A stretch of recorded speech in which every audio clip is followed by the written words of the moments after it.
हरिद्वार में पटाखा फैक्ट्री में आग लग गई। आग पर काबू पाने के लिए मौके पर पहुंची कई गाड़ियां। 2 लोग गंभीर रूप से घायल हो गए। आग लगने से लाखों का नुकसान हुआ।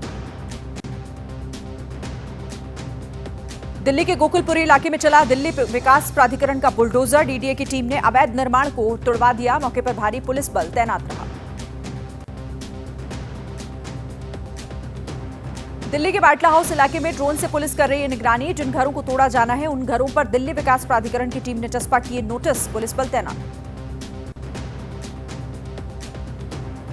यूपी के संभल के चंदौसी में अवैध दुकानों और मकानों पर प्रशासन की कार्रवाई। एसडीएम की मौजूदगी में गिराया गया अवैध निर्माण। मौके पर भारी पुलिस बल मौजूद रहा। यूपी के श्रावस्ती में सरकारी जमीन पर बने मदरसे पर चला बुलडोजर।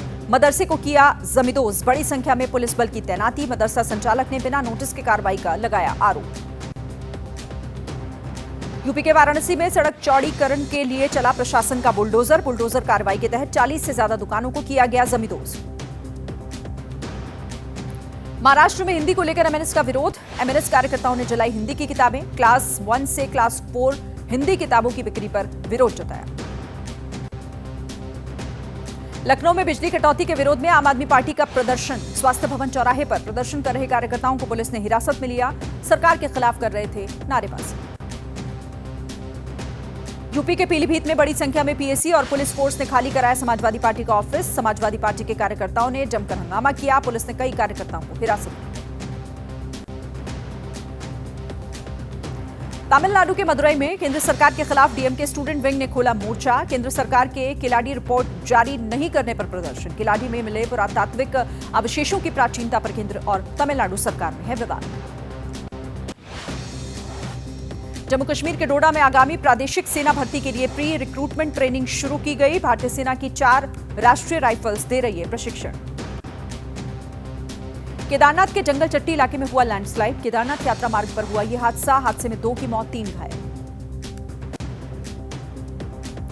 केदारनाथ हेलीकॉप्टर क्रैश में यवतमाल के दंपति और बेटी का पार्थिव शरीर लाया गया। 15 जून को हेलीकॉप्टर क्रैश में हुई थी मौत। डीएनए जांच के बाद तीनों के शव सौंपे गए।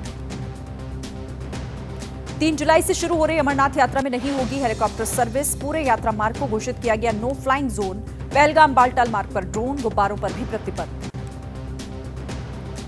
इंदौर में सोनम के घर पहुंची शिलांग पुलिस ने परिवार वालों से पूछताछ की। करीब 3 घंटे सोनम के घर मौजूद रही पुलिस। सोनम के घर वालों से पुलिस ने की पूछताछ। राजा रघुवंशी हत्याकांड में सोनम का भाई गोविंद रघुवंशी नार्को टेस्ट के लिए हुआ तैयार। राजा रघुवंशी के परिवार ने नार्को टेस्ट की मांग की थी।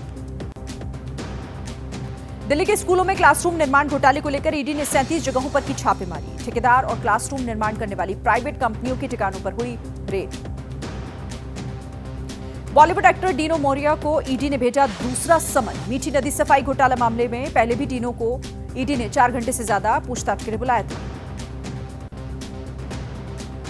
हैदराबाद के बेगमपेट एयरपोर्ट पर मिली बम की धमकी। सुरक्षा बलों ने स्निफर डॉग्स और बम डिटेक्शन स्क्वाड की मदद से एयरपोर्ट की जांच की। कर्मचारियों और स्टाफ को बाहर निकाला।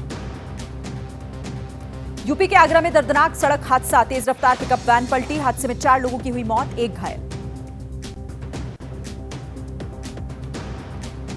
महाराष्ट्र के पनवेल में पुणे एक्सप्रेस वे पर टनल में आपस में टकरा गए। पुलिस के 15 से 20 वाहन पकड़े गए। अवैध बांग्लादेशियों को डिपोर्ट कर पुणे ले जा रही थी पुलिस। हादसे में 20 से ज्यादा पुलिसकर्मी और कई बांग्लादेशी घायल हुए। अब प्राइवेट व्हीकल के मालिक 3,000 रुपए में बनवा सकेंगे 1 साल के लिए फास्टैग पास। 200 बार टोल क्रॉस करने के लिए मान्य होगा ये फास्टैग पास। दिल्ली में आयुष मंत्रालय ने 3 दिवसीय योग शिविर का आयोजन किया। योग महाकुंभ 2025 का भव्य समारोह, लोगों ने लिया हिस्सा। जयपुर में राजस्थान के मुख्यमंत्री भजनलाल शर्मा ने किया योग। इंटरनेशनल योग दिवस से पहले मुख्यमंत्री आवास पर योग सत्र का आयोजन। यूपी के प्रयागराज में योग दिवस से पहले डॉक्टर्स भी कर रहे हैं योग। लोगों को समझाया योग का महत्व, साथ ही लोगों को योग करने की सलाह दी। असम के सिलचर में हरंग नदी पर बना भांगर पार पुल ढह गया। निर्माण कार्य के लिए पत्थर लेकर जा रहे 2 ट्रक पुल पर फंस गए। असम मिजोरम को जोड़ता था पुल। मुंबई की पवई झील हुई ओवरफ्लो। पिछले 2 दिनों से भारी बारिश के चलते ओवरफ्लो हुई ये झील। झील का जलस्तर 195.10 फीट पर पहुंचा।